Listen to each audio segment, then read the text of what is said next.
Hello everyone and welcome back. This video is sponsored by SquareSpace. Build a professional website with ease.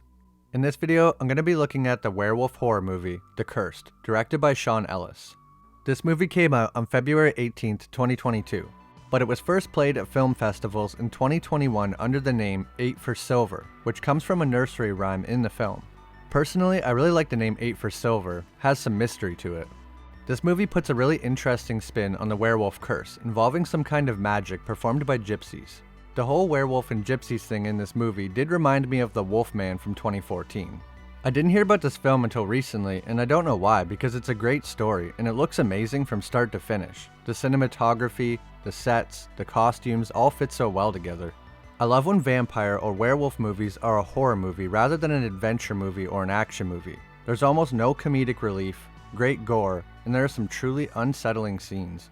You're not going to believe the story behind this scarecrow. If you enjoy videos like this, be sure to leave a like and maybe subscribe. I really appreciate it. I want to take a look at how the curse came to be and these unique werewolves. Before we fully dive into the cursed, this video is brought to you by SquareSpace. If you want to start your own podcast, blog, or website to advertise your shop or sell your goods online, then SquareSpace can help. Whether you're a beginner or a pro, they can get your website set up in no time with amazing looking pre-built layouts. Your site will also run smoothly on phones and tablets, which is a bonus. I'm still working on my page to post some of my extended videos, but I found it really easy to use so far. They have full video support for your podcast or whatever you want to upload, and they offer monetization options to make money from your content. There's also a commenting system so your fans can interact with your content, whether it's a blog post or video. If you don't like the pre-built layouts, they offer custom colors, fonts, free high-quality images with Unsplash, a built-in photo editor, and video backgrounds. Everything you need to build a great-looking page. So head to squarespace.com for a free trial. And if you like your page and want to make it live, head to squarespace.com/Cogan Lollins and save 10% off your first purchase of a website or domain. Thanks to Squarespace for sponsoring the video.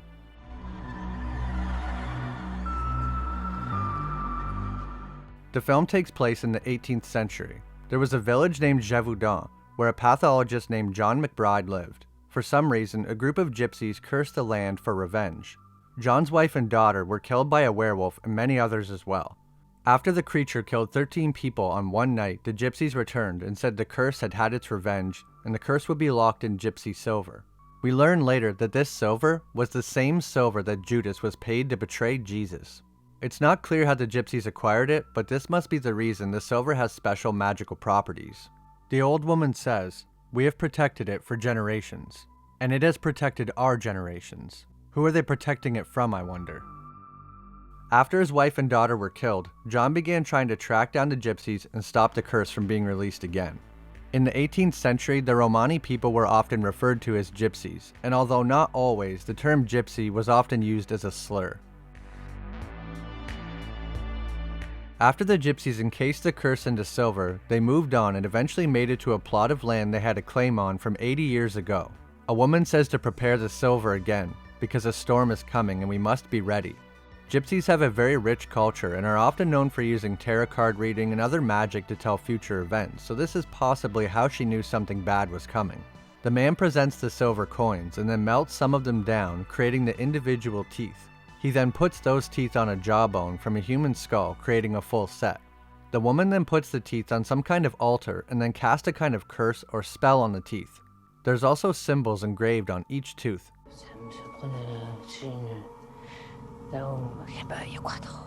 The rich that own the surrounding land are in business together and want the gypsies gone because they are laying claim to a sizable amount of their land.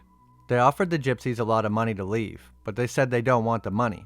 They want their land.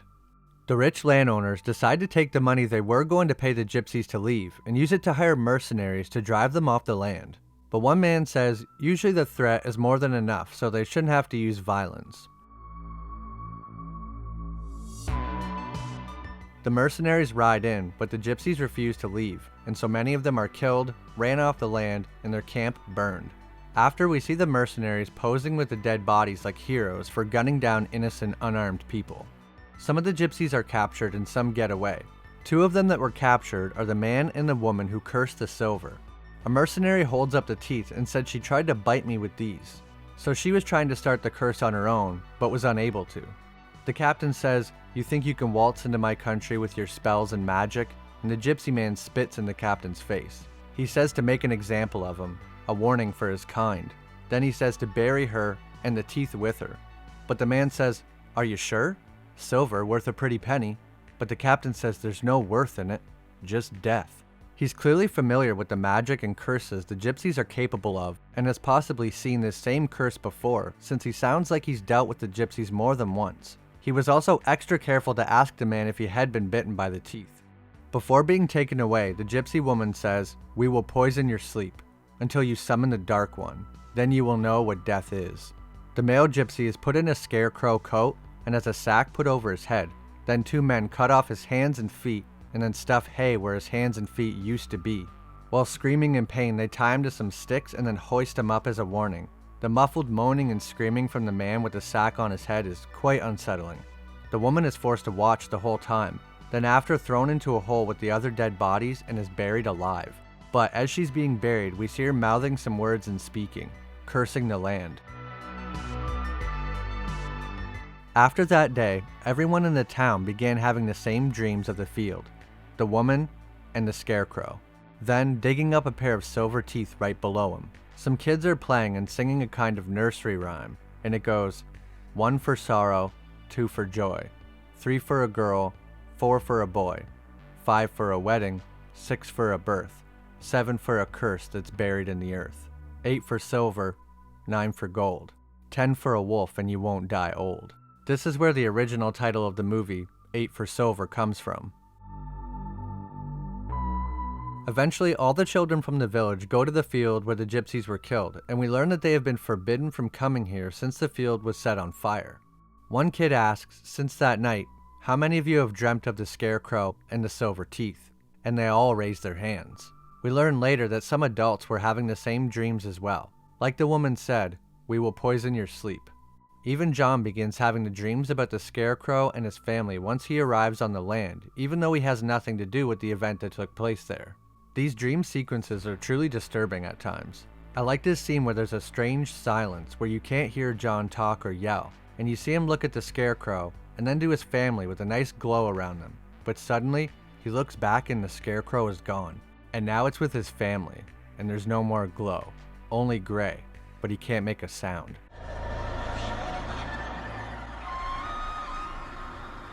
When the kids are in the field, one of them decides to dig to see if the teeth are actually there, and they are.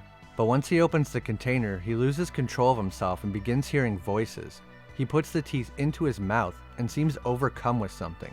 The kids are scared and backing away, but he suddenly turns and attacks Edward and everyone else runs. Edward is the son of Seamus, the man who gave the okay to have the gypsies killed. Edward becomes very pale and breathes heavily. The doctor says the wound seems to be infected and he has a fever. That night, Edward's sister hears him making strange noises, and when she goes to check on him, he seems to have some kind of tentacle or vine-looking things growing out of his body. She runs to get her parents, but her brother suddenly disappears. This is how the curse begins to spread. Something that's interesting is that the boy who wore the teeth does not become cursed, but has no memory of the event. He is the one who figures out that the silver used in the teeth was the same silver given to Judas. So the teeth, or the dreams, must have had some kind of effect on him. They also find that he had a Bible page on him with a verse underlined. As silver is melted in the furnace, so will you be melted in its midst. And you shall know that I, the Lord, have poured out my fury upon you. Ezekiel 22:22.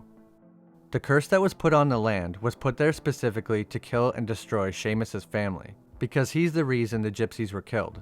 I mean, all these other guys were probably just as responsible, but that's life. But this is why Edward was attacked first, and why Seamus was being actively hunted by the infected Edward and the others, forcing him to board up his entire mansion like a zombie apocalypse. Now let's talk about the actual werewolves.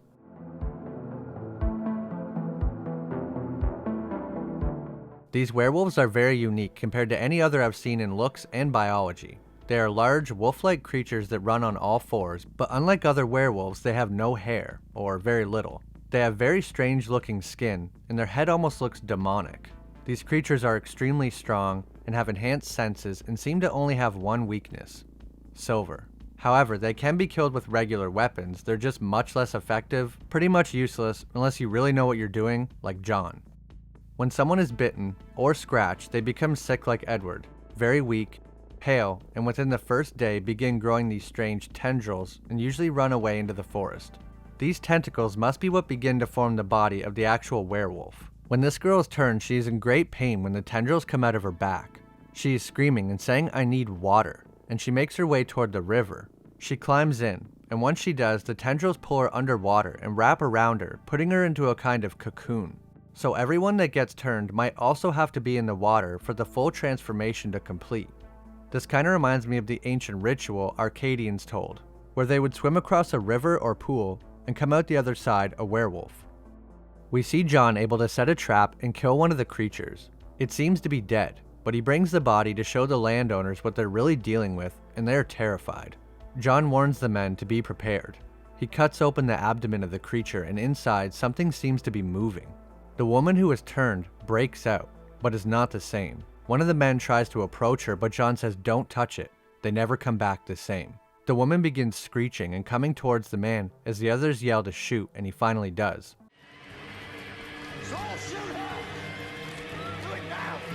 The creature was dead, but the woman inside was still alive. This means possibly, given enough time, the werewolf could regenerate again and make a new body.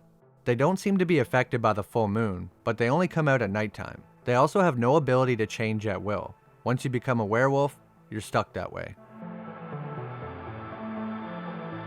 They find the cursed silver, and John has a blacksmith melt down the teeth in order to be turned into silver bullets. When John is attacked by the creature and it realizes he has silver bullets, it hides from him, like it recognizes them. These bullets were made specifically from the cursed silver, so I'm not sure if just any old silver would have the same effect, but probably. When the village is hiding from the creature in a building, it was able to speak in Edward's voice to trick his mother into opening the door. So the werewolf is able to mimic the voice of the person that was turned, like a demon pretending to be an innocent child. Although this is a supernatural curse, there is some kind of biological aspect to it. John takes a sample from a scratch on the door and looks at it under a microscope, and it does nothing. But when he adds some of his blood to it, it begins changing the blood, so it could possibly be spread through a bite or a scratch, or by even just coming in contact with this infected tissue. There does seem to be a cure though. Edward becomes the first werewolf, and at the end of the film is shot by John with a silver bullet. Somehow, the silver bullet reverts the curse and he is alive, and normal, not like the girl that came out of the other one. And with Edward being turned back into a human, that's where the curse ended. The movie actually begins with a scene of Edward when he is much older and fighting in World War I. He gets shot, and while being operated on, they pull out the large silver bullet. So that bullet stayed in him for decades. It made me wonder if the silver bullet staying in him was keeping the curse at bay for all those years.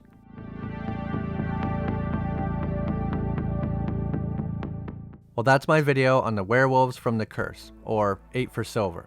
I tried not to spoil every detail of the story, so you could still watch it for yourself if you're interested. And if you like werewolf movies, I definitely recommend it.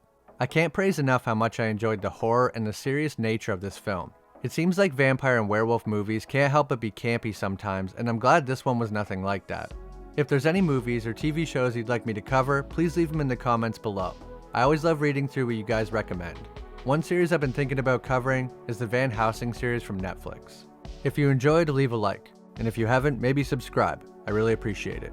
Thanks so much for watching, and I'll see you in the next video.